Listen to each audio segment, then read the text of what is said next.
Okay guys, मुझे पता चल चुका है कि इस मल्टीपल अटेम्प्ट के लूप से आप कैसे बाहर आ सकते हो। यस गाइस, ऑल्दो मुझे कभी भी मल्टीपल अटेम्प्ट नहीं लगा है, मैं फर्स्ट अटेम्प्ट में सीएस को क्लियर की हूँ। बट मेरे आसपास के लोग, स्पेशली मेरे क्लोज फ्रेंड्स भी ऐसे रह चुके हैं जिनको 10 से 15 अटेम्प्ट लग चुके हैं सीएस में। And I am very in shock कि वो लोग ने सीएस फिर भी नहीं छोड़ा, वो लोग फिर भी अटेम्प्ट पे अटेम्प्ट देके गए। तो उन लोगों को लिटरली 10 से 15 अटेम्प्ट लगे सीएस निकालने में। ऐसा नहीं था कि हम उनको गाइड नहीं करते थे या फिर मैंने उनसे बात करने की कोशिश नहीं की। टू बी ऑनेस्ट, मुझे खुद ही नहीं समझ रहा था कि इन लोगों को अटेम्प्ट लग क्यों रहा है। मतलब जब मैं उनसे बात करती थी तो उनके सारे प्रोविजंस कंपनी लॉ के हो गए या सेबी के हो गए एकदम क्लियर होते थे, उनको सारे केस स्टडीज का आंसर पता होता था। Even they were doing internships, तो उनको प्रैक्टिकल एक्सपोजर भी था। चाहे वो एलओडीआर का हो, आईसीडीआर का हो, पीआईटी रेगुलेशंस का हो, कंपनीज एक्ट का हो, मीटिंग्स का हो, सब कुछ उनको प्रैक्टिकली पता था। और कभी कभी तो मुझे ऐसा लगता था कि इनको मेरे से भी ज्यादा नॉलेज है कंपनी लॉ एंड सेबी ये सारी चीजों की। तो मुझे खुद को नहीं आइडेंटिफाई हो पा रहा था कि इनकी गलती कहाँ हो रही है, ये लोग फिर क्यों क्लियर नहीं हो रहा है। मुझे शायद ऐसा लगा कि मे बी इनका रिवीजन गेम स्ट्रांग ना हो, मे बी इनको चीजें याद ना आती हो। तो उस बेसिस पे मैंने उनसे रैंडम क्वेश्चंस पूछना भी स्टार्ट किया कि हम कभी भी नॉर्मली बात कर रहे हैं, समझो कोई कैफे गए हैं, तब मैं उनसे रैंडम क्यूएनए कर लेती थी सीएस का। आई नो मैं बहुत बुरी दोस्त हूँ, बट मुझे एक्चुअल में कोर रीजन जानना था कि कहाँ गलत हो रहा है। बट उनको सारी चीजें आती थी, उनको सारी चीजें याद थी। तो I don't know what was a mistake. मैंने उनसे इवन ये भी बोला कि तुम ऑफिस में लीव ले लो, इंटर्नशिप से लीव ले लो, एक एक महीने की लीव ले लो और अच्छे से पढ़ो। वो सब करने के बावजूद भी ये 10-12 मल्टीपल अटेम्प्ट के लूप से ये लोग बाहर ही नहीं निकल पा रहे थे। तब एक स्टेज ऐसा आया कि दे वर लाइक कि ये मेरा लास्ट अटेम्प्ट है, अगर ये क्लियर नहीं हुआ तो मैं इसके बाद अटेम्प्ट नहीं दूंगी। एंड उसी टाइम पे मैंने रैंकर्स वेव लॉन्च करा था, जो कि एक टेस्ट सीरीज और मेंटरशिप प्लेटफॉर्म है। मैंने उनसे रिक्वेस्ट करी कि यार हो सके ना तो तुम लोग टेस्ट पेपर्स दो, जो मेरे रैंकर्स वेव के टेस्ट पेपर्स है वो देने की कोशिश करो, मॉक पेपर्स देने की कोशिश करो, शायद उससे समझ में आ जाए कि मिस्टेक कहाँ हो रही है। एंड दे वर लाइक ठीक है, हम मॉक पेपर्स देते हैं। मैंने मेरे दो दोस्तों को बोला जो इस मल्टीपल अटेम्प्ट के लूप में फंसे हुए थे, एंड उन्होंने टेस्ट पेपर्स लिए। बहुत दिनों से तो ऐसे ही पड़े हुए थे टेस्ट पेपर्स, उन्होंने टेस्ट को छुआ भी नहीं क्योंकि वो लोग अपने ऑफिस में बिजी थे। उन लोगों को लग रहा था कि ठीक है ना नेहा, मैं रिवाइज कर रहा हूँ, मैं रिवाइज कर रही हूँ, मुझे चीजें आती है।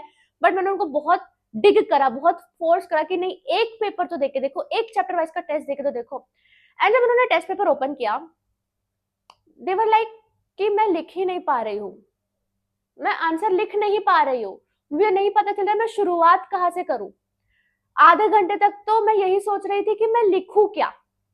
एंड एट दैट मोमेंट मुझे समझा कि हाँ, इनकी हो रही है गलती राइटिंग में। और इनकी कहीं गलती नहीं हो रही, इनको सब कुछ पता है, बट इनको राइटिंग ही नहीं जम रहा। तो नेक्स्ट मैंने क्या किया कि जो हमारे बच्चे थे, जो टेस्ट ऑलरेडी देते थे, जो बहुत अच्छा स्कोर करते थे, मैंने वो पेपर्स इन लोग के साथ शेयर करे फॉर रेफरेंस कि तुम ये पेपर देखो कि ये लोग कैसे लिख रहे हैं, कहाँ से शुरू कर रहे हैं, क्या इनके मार्क्स कहाँ कट हो रहे हैं, कहाँ मार्क्स ज्यादा मिल रहे हैं। एंड वो सब देखने के बाद उन्होंने फिर दोबारा टेस्ट दिया, and at that moment they improved. उन्होंने एटलीस्ट पेपर को अटेम्प्ट करा। बट फिर भी काफी गलतियां थी, काफी मिस्टेक्स थी। उनको राइटिंग फॉर्मेट ही नहीं जम रहा था, या तो हैंड राइटिंग में इशू थी, प्रेजेंटेशन में बहुत ज्यादा इशू थी, लैंग्वेज उनको आ नहीं पा रही थी, वो लोग एक्सप्लेन नहीं कर पा रहे थे, वो लोग एलोबरेट नहीं कर पा रहे थे आंसर्स को। जैसे हम एक दूसरे के साथ ओपन अप होते, वो लोग ओपन अप नहीं हो पा रहे थे आंसर्स में।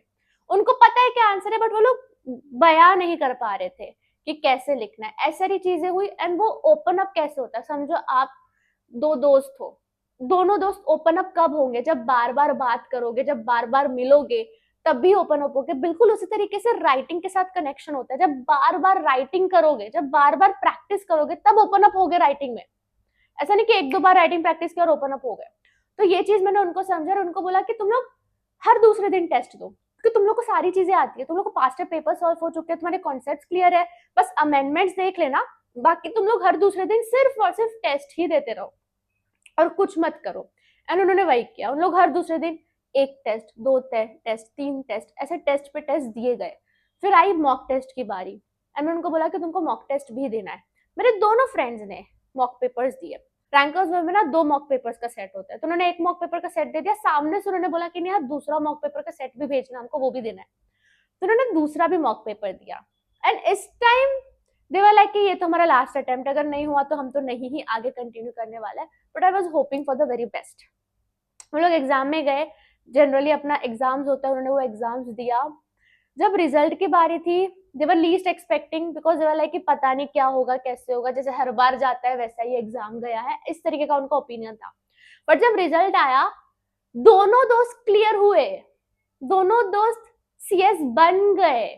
जो 10 से 12 अटेम्प्ट के लूप में फंसे हुए थे, दे एक्चुअली क्लियर्ड। यही अगर कोई एक फ्रेंड होता ना, तो मैं थोड़ा कंफ्यूजन में होती कि क्या रियल रीजन है पास होने का, बट दोनों दोस्तों के साथ ये हुआ तो मैं श्योर हो गई कि it is because of giving test and attempting mock papers, वो भी एक दो नहीं, कंसिस्टेंटली, कि ये लोग इस लूप से बाहर आ चुके। And that's why I am saying कि मुझे पता चल चुका है कि मल्टीपल अटेम्प्ट के लूप से कैसे बाहर आ सकते हो, just by doing writing practice.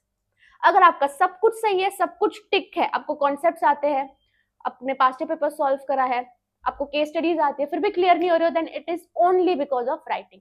तो अगर आप कोई एक ऐसे स्टूडेंट हो जो इतनी बार फंस चुके हो, हार चुके हो, और सोच रहे हो कि अभी मुझे अटेम्प्ट नहीं देना है, तो मेरी ये रिक्वेस्ट कंसिडर करो कि एक बार अपने आप को लास्ट चांस देके देखो, बस एक बार।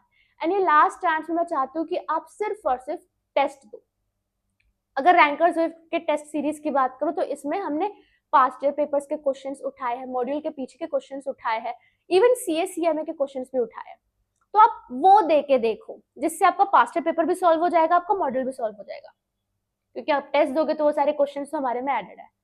टेस्ट दो, मॉक पेपर्स दो कंसिस्टेंटली, एंड एक बार, बस आखिरी बार अपने आप को मौका दो।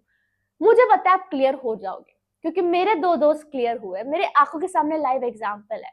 सो ये वीडियो बस उन्हीं बच्चों के लिए था जो मल्टीपल अटेम्प्ट के लूप में फंस चुके हैं, या फिर जो इस लूप में कभी आना ही नहीं चाहते, जो चाहते ही नहीं कि उन्हें मल्टीपल अटेम्प्ट लगे, तो वो ये चीज को पहले से ध्यान रखे। मैं ऐसा नहीं बोलूंगी कि हर बच्चे की राइटिंग में इश्यू होती है, मेरी नहीं थी राइटिंग में इश्यू, मैं नहीं राइटिंग प्रैक्टिस करती थी तो भी मैं बहुत अच्छे तरीके से लिख पाती थी, यही मेरे दोस्तों की थी, उनको नहीं जमता था लिखना।